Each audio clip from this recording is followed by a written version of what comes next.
الشيطان الرجيم بسم الله الرحمن الرحيم أنا خاتم الأوصياء وبي يدفع الله عز وجل البلاء عن أهل مشيئته.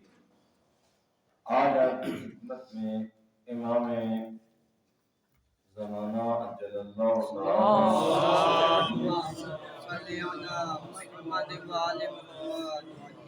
کی ایک حدیث مبارکہ اس عنوان سے ہے کہ آقا فرماتے ہیں کہ میں خاتم الاوصیاء ہوں اور میرے وجود کے ذریعے سے اللہ میری اہل بیت اور میرے شیعوں سے بلاؤں کو دور کرتا ہے، مصیبتوں کو دور کرتا ہے، تکلیفوں کو دور کرتا ہے۔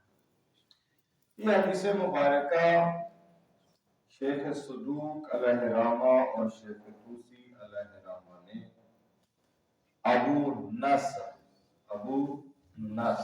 خادم ہے حضرت حجت علیہ السلام اس سے نقل کیا ہے۔ یہ ابو نصر کہتا ہے کہ میں امام علیہ السلام کی خدمت میں حاضر ہوا، امام علیہ السلام نے مجھ سے سوال کیا، کیا تم مجھے پہچانتے ہو اے ابو نصر، کیا تم مجھے پہچانتے ہو؟ میں نے عرض کی، ابو نصر کہتے ہیں کہ میں نے گزارش کی آقا بالکل میں آپ کو پہچانتا ہوں۔ پھر آپ نے فرمایا کہ بتاؤ پھر میں کون ہوں؟ پہچانتے ہو تو بتاؤ میں کون ہوں؟ تو یہ کہتا ہے میں نے، ابو نصر کہتا ہے کہ میں نے عرض کیا میرے ماں باپ آپ پر قربان، آپ میرے مولا اور آقا ہیں اور میرے مولا و آقا کے بیٹے ہیں، یعنی آپ خود بھی مولا ہیں اور آپ کے والد گرامی بھی مولا ہیں۔ امام علیہ السلام نے فرمایا میں نے تم سے یہ نہیں پوچھا کہ میں میرا یہ تعارف کرو، یہ بتاؤ میں کون، تو آپ مجھے پہچانتے ہو پھر میری خصوصیات کے ساتھ مجھے بتاؤ۔ تو پھر یہ ابو نصر کہتا ہے کہ خداوند عالم مجھے آپ پر قربان کرے، آپ خود ہی اپنا تعارف کروائیں، میں تو جو جانتا تھا بتا دیا، اس سے زیادہ میں نہیں جانتا، آپ مجھے اپنا تعارف خود ہی کروا دیں۔ تو اس وقت امام زمانہ اجل اللہ تعالی فرجہ الشریف نے ارشاد فرمایا انا خاتم الاوصیاء، میں خاتم الاوصیاء ہوں، وبی میرے ذریعے سے یدفع اللہ عز وجل، اللہ عز وجل دور کرے گا، کیا کس چیز کو دور کرے گا؟ البلاء بلاؤں کو، کس سے؟ ان اہلی میری اہل بیت اور ان شیعتی اور میرے شیعوں پہ آنے والی بلاؤں کو میری وجہ سے اللہ، ہم پر بہت ساری مصیبتیں جو نہیں آتی، بہت ساری پریشانیاں جو نہیں آتی یا آتی ہیں تو بہت آسانی سے ٹل جاتی ہیں، تو یہ امام کی برکت ہے، امام زمانہ جل اللہ تعالی فرجہ الشریف کے وجود مبارک کی برکت ہے۔ اس میں دو نکات ہیں جو قابل توجہ ہیں۔ پہلا، یہ جو آقا نے فرمایا کہ انا خاتم الاوصیاء، میں خاتم الاوصیاء، تو پہلا وصی کون ہے؟ توجہ ہے سب کا؟ پہلا وصی کون ہے؟ تو وصایت دو طرح سے ہے بھائی، حضرت شیس علیہ السلام اور حضرت حابیل، یہ وسیع تھے حضرت آدم علیہ السلام، تو وصایت وہاں سے شروع ہوئی، اور وہ وصایت آتے آتے جیسے نبوت آدم سے شروع ہوئی، ختم خاتم النبیین پہ ہوئی، وصایت بھی وہاں سے شروع ہوئی اور ختم امام زمانہ جل اللہ تعالی فرض شریف میں۔ ایک توجیہ تو یہ نکل سکتی ہے، نقطہ یہ نکل، دوسرا نقطہ یہ ہے کہ نہیں، اگر کوئی کسی کو یہ ماننے میں مسئلہ پیش آ رہا ہو تو پہلا وسیع مصطفیٰ کا علی ہے اور مصطفیٰ کا آخری وسیع صاحب الامر والزمان ہے۔ سمجھ پاڑی جی محمد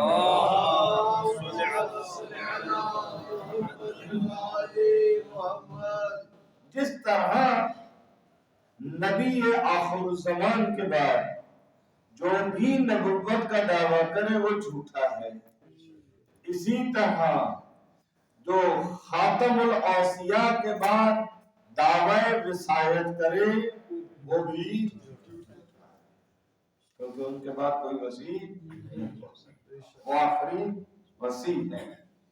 ایک جملہ سن لیجیے بڑی تیزی کے ساتھ، ہمارے ہاں نہ کوئی ولایت سمجھتا ہے اور نہ وصایت، نہ ان کے مفاہیم، اتنا آپ کی خدمت میں چونکہ جتنا وقت ہے ایک جملے میں عرض کر دوں، جو بھی محمد مصطفیٰ کے 12 جانشینوں میں سے کسی ایک جانشین کا، کسی ایک ولی کا، کسی ایک امام کا منکر ہو جائے بالاتفاق وہ کافر ہے۔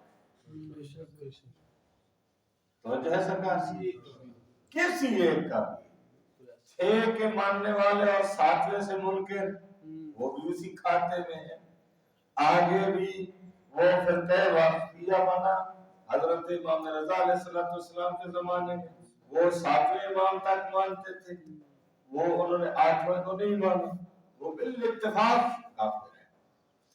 توجہ فرمائے سرکار، آپ ڈرے نہیں، کوئی مسئلہ نہیں، ہم کسی کے اسلام کو نہیں چھوڑ رہے، آپ اپنا ایمان بتا رہے ہیں۔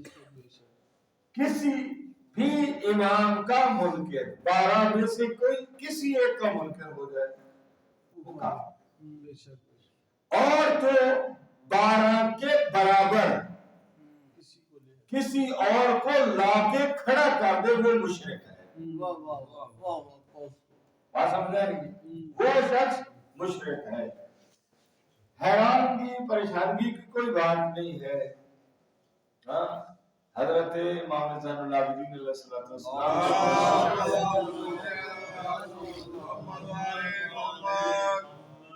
حضرت ہارون کا منکر، حضرت ہارون حضرت موسیٰ کے جانشین تھے نا، حضرت ہارون کا انکار کرنے والا مسلمان ہے، یہ کافر جی، پھر علی کا منکر کیا ہے؟ پریشانی والی کیا بات ہے؟ آپ لوگ حیران ہو کے دیکھتے ہیں، پتہ نہیں ہم نے تو عجوبہ کہہ دیا، عجوبہ نہیں ہے بھائی، یہ حقیقت ہے۔ اور امام زین العابدین علیہ السلام کے جو جملہ ہے وہ فرماتے ہیں کہ اگر کسی شخص کو اللہ حضرت نور جتنے عمر سے وہ ساری زندگی روزے رکھے، حتی اتنے روزے رکھے کہ اس کا وجود کمال کی طرح ہو جائے، کمر جھک جائے، پاک پیادہ حج کرے اور صفا و مروہ کے درمیان میں بغیر کسی جرم کے قتل ہو جائے، اگر اس کے دل میں ہماری محبت نہیں ہے تو اللہ اس کے کسی عمل کو قبول نہیں کرے گا۔ اس کا مطلب کیا ہے؟ اللہ مسلمان کے تو عمل کو قبول کرتا ہے، اتنی زحمت جو اس نے کی ہے، مسلمان ہوتا تو قبول کرتا، مسلمان نہیں تھا تبھی تو اللہ نے قبول ہی نہیں کی۔ سبب پہلی جو محمد دوسری بات، دوسرے نقطہ جو نکلتا ہے وہ یہ ہے کہ جناب جو دوسرا حصہ ہے، اللہ میرے وجود کی وجہ سے میرے شیعوں اور میری اہل بیت سے پریشانیوں کو دور فرماتا ہے، صرف میری وجہ سے خدا عالم میری اہل بیت اور میرے شیعوں کی بلاؤں کو دور فرماتا ہے۔ اس کلام میں بھی 2 احتمال پائے جاتے ہیں، اس بات میں بھی 2 احتمال۔ نمبر 1، اس سے مراد امام علیہ السلام کا زمانہ غیبت، امام علیہ السلام کی غیبت کا زمانہ ہو اس صورت میں مراد یہ ہے کہ شیعہ غیبت کے زمانہ میں امام زمانہ اجل اللہ تعالی فرجہ الشریف کے سے توسل کر کے اپنی بلاؤں اور اپنی پریشانیوں کو دور کر لیتے ہیں. جیسے دعائے توسل پڑھیں آپ، نماز امام زمانہ پڑھیں، نماز استغاثہ امام زمانہ علیہ السلام پڑھیں، بدھ کی رات پڑھی جاتی ہے، دو نماز ہے وہ پڑھیں آپ، تسبیح ہے یعنی درود پاک کاملہ پڑھیں، اللہم یا رب محمد وآل محمد صلی علی محمد وآل محمد رجل فرج آل محمد، یہ درود کاملہ یہ پڑھیں.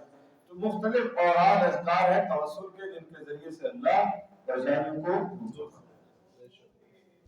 جیسے امام زمان علیہ السلام کی خود امام زمان علیہ السلام کی توقیع مبارکہ ہے جس کو شیخ صدوق علیہ الرحمہ نے نقل کیا، ترجمہ تیزی کے ساتھ سن لیجیے. ہم تمہاری سرپرستی، ہم تمہاری سرپرستی اور ایک بھال میں کوتاہی نہیں کرتے. کون کہہ رہا ہے؟ امام فرما رہے ہیں کہ اے شیعو یاد رکھ لو، گھبرانے کی کوئی بات نہیں، ہم تمہاری سرپرستی اور تمہاری دیکھ بھال میں کوتاہی نہیں کرتے اور تمہیں کبھی بھی نہیں بھلاتے. یعنی اے شیعو ہم نے تمہیں یاد رکھا ہوا ہے، تم 24 گھنٹوں میں ہمیں یاد کرو یا نہ کرو وہ تمہارا ضرب ہے. مجھے جو تم مانتے ہو، میری امامت کا اقرار کرتے ہو، تو میں تمہیں یاد رکھتا ہوں. اور جناب اگر ہم ایسا نہ کرتے، اب امام وجہ بتا رہے ہیں، اگر ہم ایسا نہ کرتے تو تم پر بلائیں مصیبتیں نازل ہو جاتی اور دشمن تم کو بالکل نیست و نابود کر دیتا. امام کا لطف و کرم ہے کہ ہم بلاؤں سے بھی محفوظ ہیں، دشمن کی سازشوں سے بھی، دشمن کی ہیلہ گریوں سے بھی امام کے وجود مبارک کی وجہ سے بچے ہوئے ہیں. وہ یہ نہ سمجھے کہ میں اتنا ذہین ہوں. اگر امام کا لطف و کرم نہ ہو تو انسان کی ذہانت کام نہیں آتی.